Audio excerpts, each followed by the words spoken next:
Oke, baiklah Bapak Ibu Saudara. Salam sejahtera bagi kita semua. Selamat kita berjumpa kembali dalam channel Paulus Pinontoan Tirayo di program Melangkah Bersama Yesus. Dalam kesempatan ini saya akan menemani Bapak Ibu Saudara dalam beberapa waktu ke depan. Namun sebelum Bapak Ibu Saudara nonton video ini, jangan lupa tekan tombol subscribe, komen, like sebanyak-banyaknya, dan jangan dilewati video-video yang saya bagikan di YouTube ini agar supaya Bapak Ibu Saudara mendapatkan notifikasi khotbah-khotbah atau renungan-renungan dari saya. Terima kasih kepada Bapak Ibu Saudara yang sudah subscribe channel ini. Semoga channel ini makin berkembang berkat dukungan atau support dari Bapak Ibu Saudara.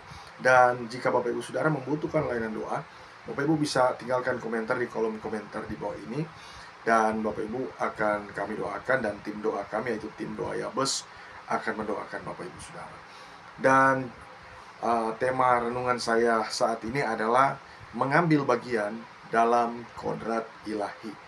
Mari kita membaca Alkitab kita, dan kita temukan Alkitab kita yang terdapat di dalam 2 Petrus pasal pertama, ayat 2 Petrus pasal yang pertama, ayat 3 sampai ayat yang kelima. Dan saya akan membacakan untuk kita semua. Karena kuasa ilahinya telah menganugerahkan kepada kita segala sesuatu yang berguna untuk hidup yang saleh, oleh pengenalan kita akan Dia, yang telah memanggil kita oleh kuasanya yang mulia dan ajaib. Dengan jalan itu, Ia telah menganugerahkan kepada kita janji-janji yang berharga dan yang sangat besar, supaya olehnya kamu boleh mengambil bagian dalam kodrat ilahi dan luput dari hawa nafsu duniawi yang membinasakan dunia.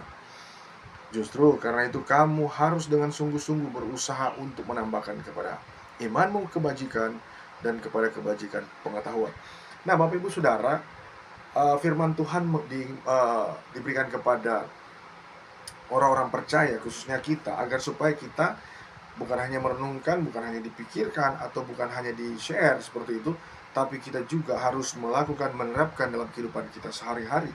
Dan Rasul Petrus mengingatkan kepada kita agar supaya kita mengambil bagian dalam kodrat ilahi. Bapak Ibu Saudara, kalau kita tahu bersama, kalau kita sedang mengambil bagian dalam kodrat ilahi, itu berarti kita itu sudah sedang bersama-sama dengan Tuhan, dan kita akan melakukan perkara-perkara yang besar, perkara-perkara yang gagah perkasa di dunia ini, di muka bumi ini. Kenapa Bapak Ibu Saudara? Karena kita sudah mengambil bagian dalam kodrat ilahi. Mengambil bagian dalam kodrat ilahi, Bapak Ibu Saudara, artinya dia sudah benar-benar mengikatkan, menaruh hidupnya sepenuhnya kepada Tuhan, Bapak Ibu Saudara, sehingga dia dapat mengambil bagian dalam kodrat ilahi. Kodrat ilahi ini berbicara tentang kehidupan orang percaya yang benar-benar serius, sungguh-sungguh dengan Tuhan. Benar-benar harapannya itu hanya kepada Tuhan. Sekalipun ada objek-objek lain yang sebenarnya menjadi simple the answer, atau jawaban yang sederhana yang bisa dia ambil, tetapi yang sebenarnya dia harus pahami bahwa ada kodrat ilahi yang ada dalam kehidupannya dia. Sehingga Rasul Petrus mengingatkan kepada orang-orang percaya pada waktu itu agar supaya mereka mengambil bagian dalam kodrat ilahi. Karena para rasul, khususnya 12 murid Yesus ini, yang sebenarnya sekalipun ada yang berkhianat, yang satu yang berkhianat, tetapi Bapak Ibu Saudara, mereka mengambil bagian dalam kodrat ilahi yang ke-11 ini. Sekalipun kalau kita lihat, tentu secara holistik, secara pemilihan, itu 12 murid itu jatuh ke tangan mereka, jatuh ke 12 murid ini, Bapak Ibu Saudara.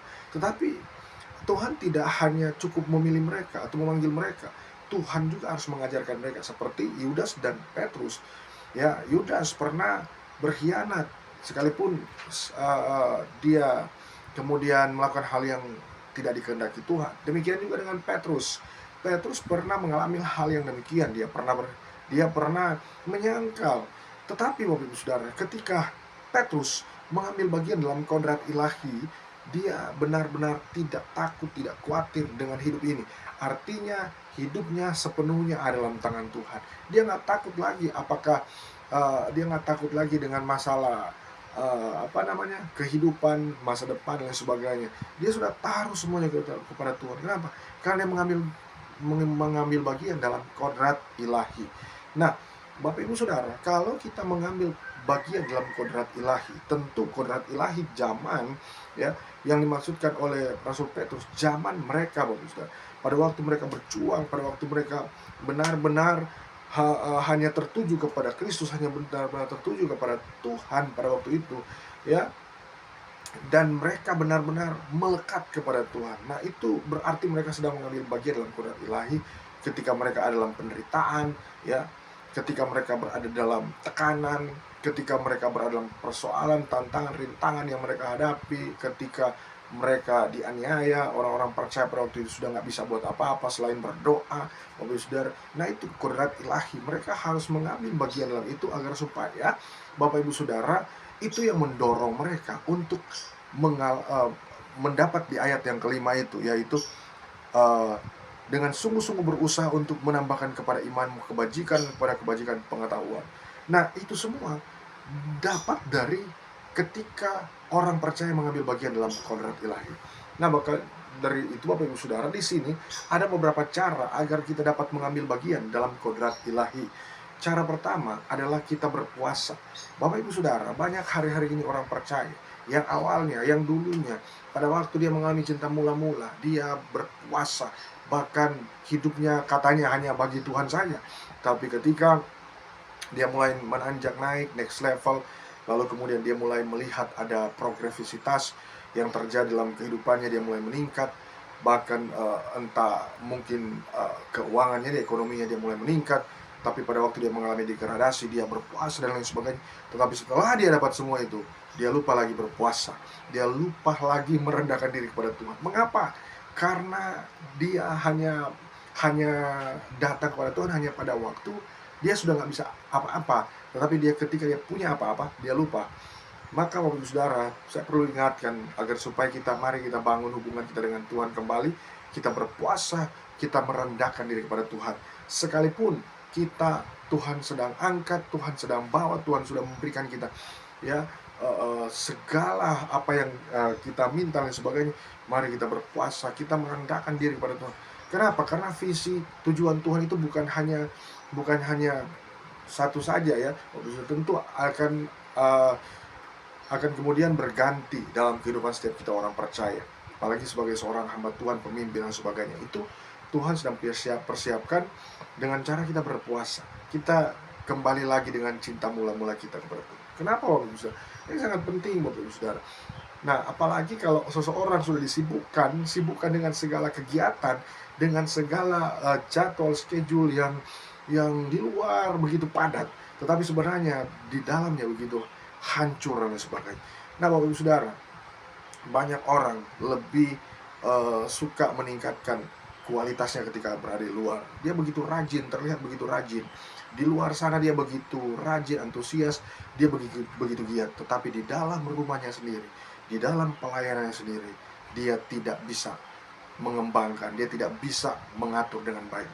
Dia terabaikan dan lain sebagainya. Nah, maka dari itu Bapak Ibu Saudara, Tuhan ingatkan kepada kita semua agar supaya Bapak Ibu Saudara, kadangkala juga demikian, bahwa ada orang begitu sibuk dengan orang luar, orang lain dan lain sebagainya, tetapi dia lupa kesibukannya dengan keluarganya.